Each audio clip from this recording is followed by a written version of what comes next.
പൃഥ്വിരാജ് എന്ന് പറയുന്ന സംവിധായകൻ ദേഷ്യപ്പെടുന്നത് മല്ലികമ്മ കണ്ടിട്ടുണ്ടോ? അയ്യോ, ആരൊക്കെ പറഞ്ഞു കേട്ടിട്ടുണ്ട്. നമ്മുടെ സിന്ധു പനക്കൽ പ്രൊഡക്ഷൻ കൺട്രോളറും അങ്ങനെയൊക്കെ ഉള്ളവര്.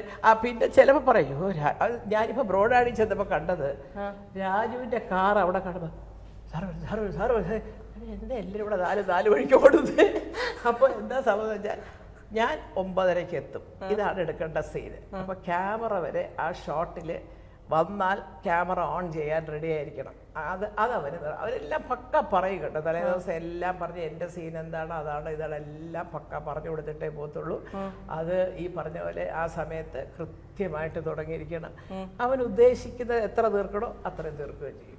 അത് ആ പ്ലാനിങ്. അപ്പം ഇത് എന്തെങ്കിലും ഒരു ഏനക്കേട്, ഒരു പ്രോപ്പർട്ടിയോ വല്ലോ കിട്ടാതെ വരുന്നതിൻ്റെ ഓട്ടമാണ് നമ്മളീ കാണുന്നത്. വന്നടാ വണ്ടി വന്നടാ എന്നൊക്കെ പറഞ്ഞ് കിടന്ന് ഓടുന്നതൊക്കെ അതിൻ്റെ. അല്ലാതെ വേറെ വഴക്ക് പറയാനും മാത്രം എന്തോ എല്ലാവരും. ഇവരുടെ രണ്ടുപേരുടെ പൃഥ്വിരാജിന്റെ ഇന്ദ്രിയത്തിന്റെ എല്ലാ വണ്ടികളിലും മല്ലികാമ്മ കയറിയിട്ടുണ്ടോ?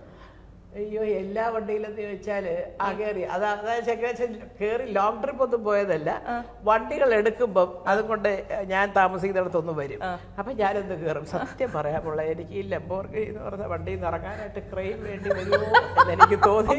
സത്യം ഞാൻ പറഞ്ഞു, എൻ്റെ പൊന്നു മോനെ അമ്മ ഇതിനകത്ത് മാത്രം നീ കയറ്റത്. ഇതിൻ്റെ റേഞ്ച് റോവർ എല്ലാം കൊള്ളാം, BMW കൊള്ളാം, റേഞ്ച് റോവർ എല്ലാം കൊള്ളാം. പക്ഷേ ഇതിനകത്തൊന്ന് ഇറങ്ങണമെങ്കിൽ സ്പോർട്സ് കാർ പോലെ നമ്മൾ തൂങ്ങി പിടിച്ചോണ്ടൊക്കെ വെളിയിലിട്ട് കാല് വെച്ച് ഇറങ്ങണം. അപ്പോൾ ഈ ലംബോർഗിനി ഞങ്ങളെ പോലുള്ളവർക്ക് പറ്റത്തില്ല. അല്ലെങ്കിൽ ഞാനൊരു 5-6 വാച്ചിടാം. സത്യം. അങ്ങനെയാണ് ഇവരുടെ കാറുകളിൽ ഏറ്റവും ഇഷ്ടപ്പെട്ട കാർ ഏതാണ്? രാജുവിന്റെ കാറിൽ എനിക്ക് ഏറ്റവും ഇഷ്ടപ്പെട്ട റേഞ്ച് റോവർ നല്ല വണ്ടിയാണ്. എനിക്ക് പൊങ്ങി വിശാലമായിട്ടൊക്കെ ഇറങ്ങണം. അല്ല, നമ്മുടെ വണ്ണമൊക്കെ വെച്ചോണ്ട് അഡ്ജസ്റ്റ് ചെയ്ത് ഇങ്ങനൊന്നും ഇറങ്ങാൻ എനിക്കൊക്കത്തില്ല. ഇന്ദ്രന്റെ എനിക്ക് വലിയ ഇഷ്ടമാണ്. ഒരു വോൾവോയുടെ ഒരു വണ്ടിയുണ്ട്, നല്ല വണ്ടി, നല്ല സുഖം. പിന്നെ അവൻ നല്ല കുറച്ച് അവനൊരു, എനിക്ക് ഇന്ദ്രൻ ഓടിക്കുമ്പോൾ ഒരു കോൺഫിഡൻസ് കൂടുതലാണ്. അവനൊരു വലിയ ഓവർ സ്പീഡിൽ പോകത്തില്ല, എന്നാലും അവന് സ്പീഡിലൊക്കെ പോകും. രാജു ഒറ്റ പിടിയില്ല. 20 മിനിറ്റ് കൊണ്ട് നെടുമ്പാശ്ശേരിയൊക്കെ എത്തി, ചിലപ്പോൾ ലൈറ്റും ഒക്കെ ഇട്ട്. കാരണം അവൻ അങ്ങനെ ഇറങ്ങത്തുള്ളൂ. നേരത്തെ ബോർഡിംഗ് പാസ് ഒക്കെ എടുത്ത് വെച്ചിട്ട് അങ്ങ് വരിക. എന്തൊക്കെയാണോ ഈശ്വര. ഈ രണ്ടുപേർക്കുള്ള 2 വീലറുകളിൽ ഏതെങ്കിലും കയറിയിട്ടുണ്ടോ? ഞാനോ സുഖോട്ടം വിളിച്ചിട്ട് കയറിയില്ല. അയ്യോ, അദ്ദേഹത്തിന് ഉണ്ടായിരുന്നൊരു ബുള്ളറ്റ് കുറേ കാലം. എന്ത് നീ ഇങ്ങോട്ട് കയറി, ഞാൻ കാണിച്ചതിൻ്റെ തോന്നലാണ് ഇത് കയറിയാൽ മറിഞ്ഞടിച്ച് വീഴുമെന്ന്. എത്ര പെണ്ണുങ്ങൾ പോകുന്നൊക്കെ പറയും. സ്വന്തം ഭർത്താവ് വിളിച്ചിട്ട് ഇതിലൊഴിച്ച് ചേട്ടാ എവിടെ വേണേ.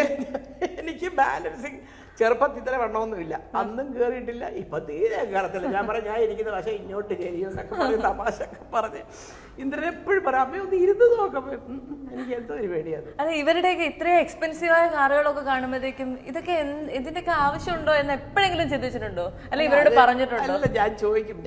ഞാൻ തന്നെ എനിക്ക് സ്വയം അറിയാം. കാരണം അവരൊക്കെ നിൽക്കുന്ന ഫീൽഡ് അങ്ങനത്തെ ഒരു സ്ഥലത്താണ്.